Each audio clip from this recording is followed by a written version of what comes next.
they major in minor things. They focus on stuff that doesn't matter. But I look at it and say, if you look at your body, without that, everything else is out the door. You don't want to be richest man in the graveyard. That's not going to do it. If there is energy, if there's vitality, if there's strength, it's going to show up in your relationship. It's going to show up in your business, it's going to show up in your life.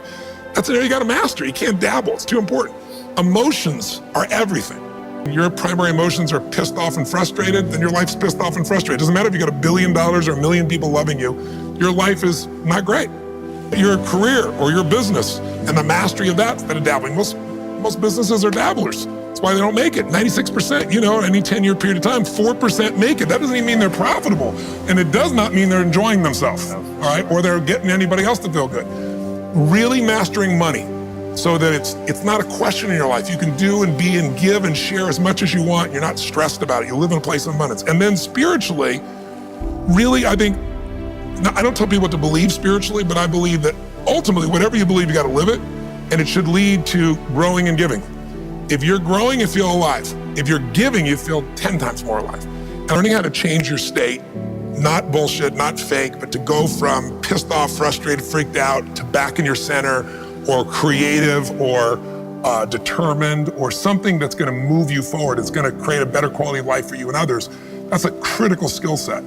So moment to moment, our life's controlled by our states. Yep. If you're in an angry state, you're going to respond differently than if you're feeling playful. Art of fulfillment. If you want an extraordinary life, you can't just achieve, you got to be fulfilled. As simplistic as that sounds, but it's an art.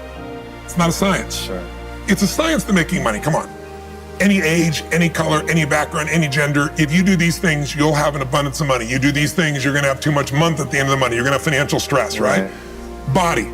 Everyone's biochemically different, but you and I both know there's fundamental rules, laws. There's a science to the body. You violate that science, you're gonna have disease, you're gonna have low energy. You align with that, you're gonna have an abundance of energy. It's gonna affect everything in your life. It's a science. Fulfillment's not like that.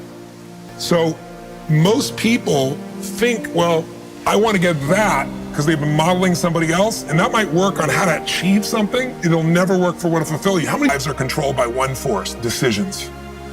But I also believe it gives us choices. And the decisions we make control us much more than the conditions we meet. It's not the conditions, it's your decisions. Decisions of what to believe, decisions what to do, decisions what to give. The most important decision you can make above any on the face of the earth is deciding that no matter what happens in your life, no matter what happens, you're gonna live in a beautiful state. The decision to say, I am not gonna suffer. That if suffering arises, pain's one thing, suffering's another. Suffering is when you're like, suffering could be worry, it could be anger, it could be frustration. It's anything that takes you out of a beautiful state. And here's what people don't get.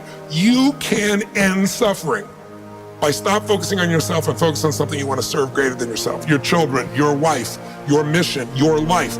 You can get out of it in an instant because the nature of the human mind is to constantly compare things. Your mind, your brain is a 2 million year old device, and it is not designed to make you happy. It's designed to make you survive. Right. And that's why it's always looking for what's wrong. But it used to be what's wrong a saber-toothed tiger so I can protect myself. Now people are worried about what people think about them, or do they have enough money when 2/3 of the planet lives on $2 a day, and you're making $38,000, you're rich. The poorest of the poor in our country are considered rich. I'm not saying they should stay that way. Right. But you can only build on success. My goal would have you consider something. Life is short. We don't know how short it's gonna be. But if you only had a week to live, I bet you wouldn't allow yourself to suffer over a little crap that makes you crazy normally. I think you would probably spend time with those you love, you would do what you love, you'd take awe in a sunset, you'd smell the air, you would take in everything in those final moments that you possibly do. So my thing is, why wait? Right. Why wait? Why not just decide that if I start to suffer, I know the solution, because suffering is me obsessing about me. I have made the most important decision of all. Right. I'm gonna live in a beautiful state. Because here's what's gonna happen. Anybody watching, you may lose a family member, you probably will. Somebody may get cancer. Your business the government might change the rules. They might change things radically that you can't even do anything about it. You might go bankrupt, you might get divorced. I'm not saying anybody will, but no one knows what's gonna really happen in your life. Life's full of uncertainty, but here's what you can know. You can decide no matter what happens, you could have a great time. We think that the outside world determines how we feel. If people have to behave a certain way, if your husband or your wife or your kids or your coworkers or whoever, your boss, has to behave a certain way for you to be happy. And if they don't, you're unhappy, then you're always going to be unhappy, because the more people around you, the more they're going to change that, because they're all human, right? My invitation is, as great as it is to achieve, more important to enjoy. Right. And if you can enjoy every moment in that state, when you're feeling loving and playful and passionate and curious and awe, you treat other people 100 times better than when you're feeling frustrated, pissed off, overwhelmed, worried, stressed, or feeling sorry for yourself. Right. You're gonna be a better parent, you're gonna be a better lover, you're gonna be a better business person, you're gonna have a better life. So my soliloquy is, decide. Decide today and actually say, what if I cut it off? What if I said, I'm not willing to settle and I'm just gonna live in a beautiful state? Doesn't mean you won't feel bad, it doesn't mean you won't stay there. You instantly change. But what the hell is success? It's hitting an expectation.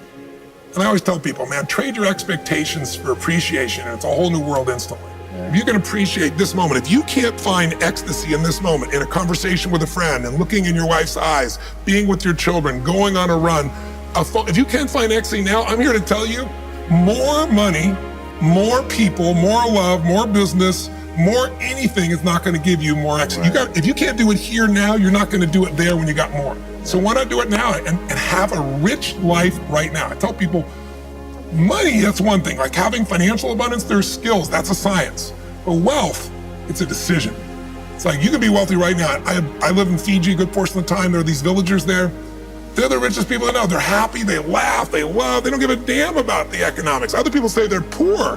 When I first went there, I was trying to do things for them. They're like, what are you talking about? I'm so happy.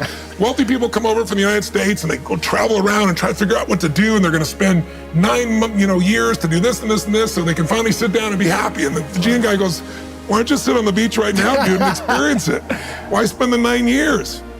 Why not have it now? That's my invitation.